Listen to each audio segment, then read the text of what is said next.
আমি বিভিন্ন জায়গা থেকে মোটামুটি 20টা নোট করেছি এবং প্রত্যেকটা নোটের পিছনে কোরআন হাদিস দিয়েছি।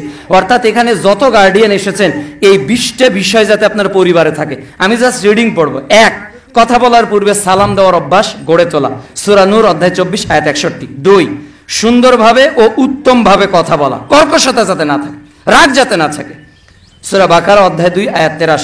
3, অনার্থক ও বাজে কথা পরিহার করা, অনার্থক ও বাজে কথা, যে কথাতে নেকিও নাই, অনার্থক, দুনিয়ার কোনো লাভ নেই, এই কথা পরিহার করা, সূরা লোকমান অধ্যায় 31 আয়াত 19। এরপর মুমিনের কথা ও কাজে এক থাকা, মানে যা বলবো তাই করব, সূরা সফ অধ্যায় 61 আয়াত 2। 5, মেয়েরা পরপুরুষের সাথে আকর্ষণীয় ভাষায় কথা না বলা, সূরা আহজাব পারা 22 অধ্যায় 33 আয়াত 32।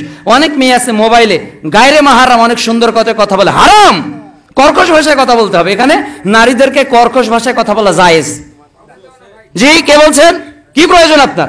এইভাবে কথা বলতে হবে, এটা কোরআনের নির্দেশ।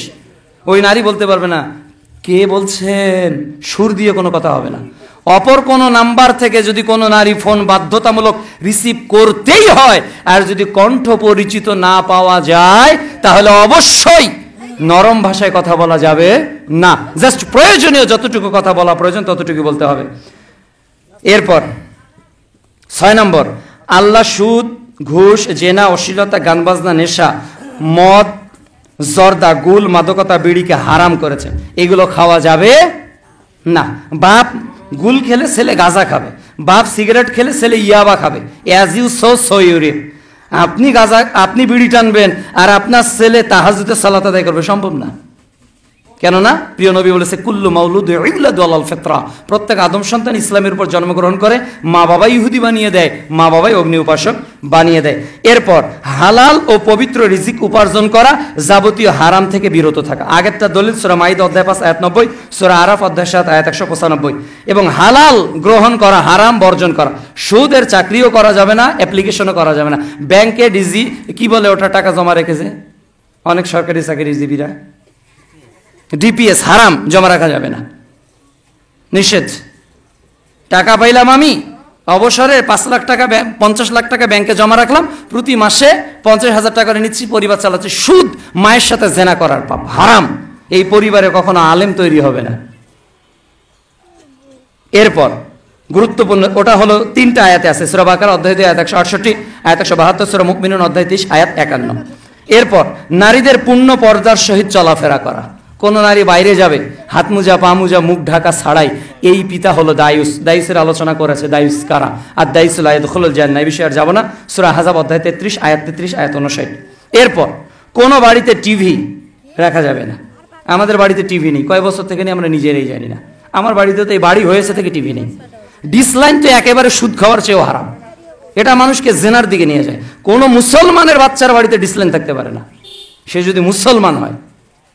কোন মুসলমানের বাচ্চার বাড়িতে ডিসলাইন থাকতে পারে না। এই প্রত্যেকটা ডিসলাইনের 95% ফিলিস্তিনের মুসলমানদেরকে মেরে ফেলার পক্ষে ব্যয় করতেছে ইহুদিরা। দেখেন কয়টা চ্যানেল মুসলমানদের আর কয়টা কাফেরদের, আপনি হিসাব মিলিয়ে দেখেন ওরা কাদেরকে সহযোগিতা করবে। আল্লাহর বিধান অনুযায়ী বা'দুহুম আউলিয়া বা'দ। ইসরায়েল হিন্দুস্তানের বন্ধু, হিন্দুস্তান ইসরায়েলের বন্ধু, বা'দুহুম আউলিয়া বা'দ, সূরা মাইদার আয়াত নাম্বার 51। এই যে কখন এগুলো রাখা যাবে না। এরপর প্রতিদিন 5 ওয়াক্ত সালাতে অভ্যস্ত হতে হবে পরিবার সহ। এরপর কোরআন তেলাওয়াত করতে হবে যা আমাদের জন্য হেদায়েত স্বরূপ। এরপর হাদিস পাঠ করতে হবে যা আমাদের উত্তম আদর্শ, সূরা আহজাব অধ্যায় 33 আয়াত 21। এরপর তওবা, প্রতিনিয়ত তওবা করা, কখন মারা যাব জানি না, সূরা ফুরকান অধ্যায় 25 আয়াত 70। এরপর কবরের কথা স্মরণ করা যা সাহাবীরা প্রতিনিয়ত করত, সুনানে তিরমিজি 2308 নম্বর হাদিস। এরপর দান সাদাকা করা যা কিয়ামতের দিন দলিল হবে, আস-সাদকাতু বুরহান, সহিহ মুসলিম 223 নম্বর হাদিস। এরপর পিতামাতার সাথে উত্তম আচরণ করা, সূরা বনী ইসরাইল অধ্যায় 17 আয়াত 23 ও 24। নিজে ও নিজের পরিবারকে জাহান্নাম থেকে বাঁচা, সূরা আহজাব অধ্যায় 66 আয়াত 6। এবার রাসূল সাল্লাল্লাহু আলাইহি ওয়াসাল্লাম বলছেন যেটা, আলা কুল্লুকুম রাঈন ওয়া কুল্লুকুম মাসউলুন আন রাইয়াতি, সহিহ বুখারী 2554। তোমরা প্রত্যেকে দায়িত্বশীল, তোমাদের দায়িত্ব সম্পর্কে জিজ্ঞাসা করা হবে। এরপর 17 নম্বর 18 নম্বর, যে চরম পন্থা অবলম্বন করা যাবে না, শৈথিল্যবাদী অবলম্বন করা যাবে না, সর্বক্ষেত্রে মধ্যম পন্থা অবলম্বন করতে হবে, সর্বক্ষেত্রে মধ্যম পন্থা অবলম্বন করতে হবে। ব্যালট বা বুলেটের মাধ্যমে সমাজ পরিবর্তন হবে? মানুষের আকীদা পরিবর্তন করতে হবে, বিশ্বাস পরিবর্তন করতে হবে। যেদিন আবু বকর, ওমর, ওসমান রাদিয়াল্লাহু তাআলা আনহুর মতো মানুষ তৈরি হয়ে যাবে, অটোমেটিক ইসলাম তৈরি হয়ে যাবে। ব্যালট বাক্সে আগে সিল দাও, অমুককে হটাও, অমুককে বসাও, এভাবে কখনো ইসলামে শান্তি আসতে পারে না। 19 নম্বর, দুনিয়া নয় আখিরাতকে প্রাধান্য দিতে হবে। সূরা আলা অধ্যায় 87 আয়াত 16 ও 17, বাল তুসিরুনাল হায়াতাদ দুনিয়া ওয়াল আখিরাতু খায়রু ওয়া আবকা। সর্বশেষ, সর্বদা আল্লাহর উপর ভরসা করা। কার উপর ভরসা করব? কার উপর? সূরা মাইদা অধ্যায় 5 আয়াত 23।